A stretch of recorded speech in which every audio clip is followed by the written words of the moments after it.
After the darkest night. In the restless city of Chicago, where the skyline cuts sharp against the sky and the wind never seems to sleep, lived a young woman named Bella Brooks. At 27, she had everything that looked right on paper: a degree in marketing, a small apartment in Lincoln Park, and a job at a growing tech startup downtown.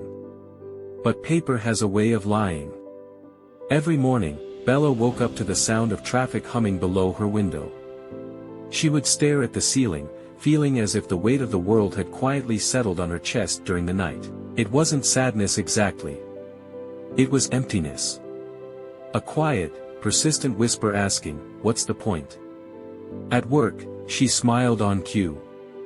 She crafted campaigns, analyzed numbers, and nodded confidently in meetings. Her co-workers described her as dependable. "Bella always delivers," her manager would say. But inside, she felt like an imposter rehearsing lines for a role she no longer believed in. The truth was, Bella had once been full of fire. Growing up in a small town outside Columbus, she had dreamed of moving to a big city, making an impact, and proving that she was capable of more than her circumstances. She was the first in her family to graduate college. The night she received her diploma, her mother had cried and said, "You're our hope." Hope. The word had felt powerful then. But hope can turn heavy when you feel like you're carrying it alone. Over time, setbacks began to chip away at her confidence. A project she led failed spectacularly. A promotion she had worked tirelessly toward went to someone else. A relationship she believed would last ended with a quiet, "I don't feel the same anymore." Each disappointment whispered the same message: "You're not enough." Bella started doubting every decision she made. She replayed conversations in her head, analyzing every word for hidden criticism. She compared herself to everyone: friends buying homes, colleagues launching startups, strangers on social media celebrating milestones. Her life felt like a long hallway with no doors, no direction, and no light. One particularly cold November evening, after staying late at the office to fix a mistake that wasn't entirely hers, Bella missed her train. She stood on the platform as icy wind whipped around her coat. The city lights blurred in her tired eyes. She felt small. That night, back in her apartment, the silence was louder than usual. She didn't turn on the TV. She didn't scroll her phone.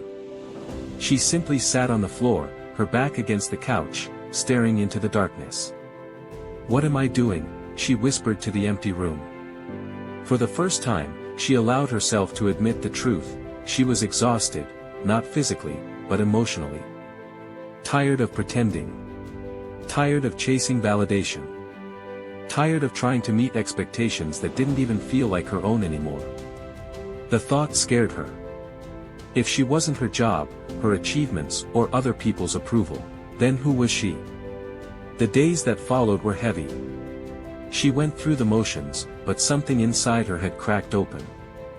The doubts grew louder. Maybe you're not talented enough. Maybe you peaked in college. Maybe this is all life will ever be.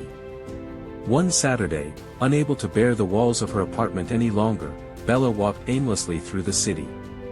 She found herself near Millennium Park.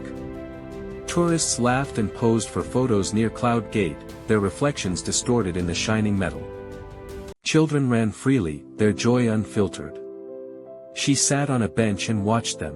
For a moment, she envied their simplicity. They weren't questioning their worth. They weren't measuring themselves against impossible standards. They were just being. As she sat there, an elderly man took the seat beside her. He wore a worn navy coat and held a sketchbook on his lap. Without looking at her, he began drawing the skyline. "You look like someone carrying a storm," he said gently. Bella blinked, surprised. "Excuse me?" He smiled faintly. "I've been sketching people here for years. I've learned to read faces. Yours is searching for something." Normally, she would have brushed off a comment like that. But something about his calm presence disarmed her. "I don't know what I'm searching for," she admitted. "Maybe meaning." He nodded as if she had confirmed what he already knew. Meaning isn't found in noise, he said. It's found in honesty. They talked for nearly an hour. He told her he had once been a corporate lawyer who left his career at 50 to pursue art. I was successful, he said, but miserable. One day I realized I was climbing a ladder that leaned against the wrong wall. The phrase lingered in her mind long after he left. That night, Bella opened a notebook she hadn't touched in years. Inside were old journal entries from college, dreams of starting a non-profit, ideas about helping underprivileged girls gain access to education and mentorship. She had written passionately about empowerment, about giving others the support she often wished she had. Somewhere along the way, she had traded those dreams for stability. For safety. For approval. She stared at the words until tears blurred the ink. When did I stop believing in this? She whispered. Over the next few weeks, Bella began carving out small pockets of honesty in her life. She started therapy, confronting fears she had buried under productivity. She admitted to herself that she felt lost. She allowed herself to feel disappointed without labeling it as failure. She also began volunteering at a local community center on the south side of Chicago. The first evening she walked in, she was nervous. What if she wasn't good enough here either? But the girls she mentored didn't see her as inadequate. They saw someone who listened. Someone who cared. One night, after helping a 12-year-old named Maya prepare for a school presentation, Maya looked up at her and said, "Miss Bella, I want to be like you when I grow up." The words hit her like sunlight breaking through clouds. "Why?" Bella asked softly. "Because you make me feel like I can do anything."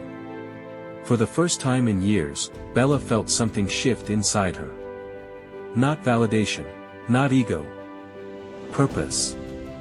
She realized that meaning wasn't something grand or glamorous. It wasn't a job title or a six-figure salary. It was impact. It was connection. It was using her story, her doubts, her struggles, to remind someone else that they weren't alone. The self-doubt didn't disappear overnight. Some mornings, the old whispers returned. But now she had evidence to counter them. She had faces, voices, moments that proved she mattered beyond metrics and milestones. Months later, Bella made a bold decision. She reduced her hours at the startup and enrolled in a part-time graduate program focused on nonprofit management. It was terrifying. Financially uncertain. Risky. But it felt aligned. Her family worried at first. "You worked so hard to get where you are," her father said gently. "I know," she replied, "but I want to work hard for something that feels like me." The darkest nights still came occasionally. Doubt is stubborn that way. But now, when she found herself staring at the ceiling, she didn't see emptiness. She saw possibility. She had learned that self-doubt isn't a sign you're broken. It's a sign you're growing. It forces you to question what's true, what's yours, and what needs to change. A year after that cold November night, Bella stood once again in Millennium Park. This time, she wasn't watching from a distance. She was leading a small fundraising event for the community center, sharing her journey with a modest crowd. "I used to think my worth was tied to my achievements," she told them. "When things fell apart, I thought I had nothing left. But sometimes, life strips you down so you can rebuild on something stronger, truth." As she spoke, she caught a glimpse of the skyline reflected in Cloud Gate. The city looked the same as it always had, busy, towering, relentless. But she felt different within it. Purpose, she realized, isn't a destination you arrive at once and forever. It's something you choose daily. It's waking up and deciding that your existence has value, even when your mind tries to convince you otherwise. After the event, as the sun dipped below the buildings, painting the sky in shades of orange and violet, Bella felt a quiet gratitude. Not because her life was perfect. Not because she had all the answers. But because she had survived her darkest night. And in doing so, she had discovered something unshakable: when life feels meaningless, it is not the end of your story.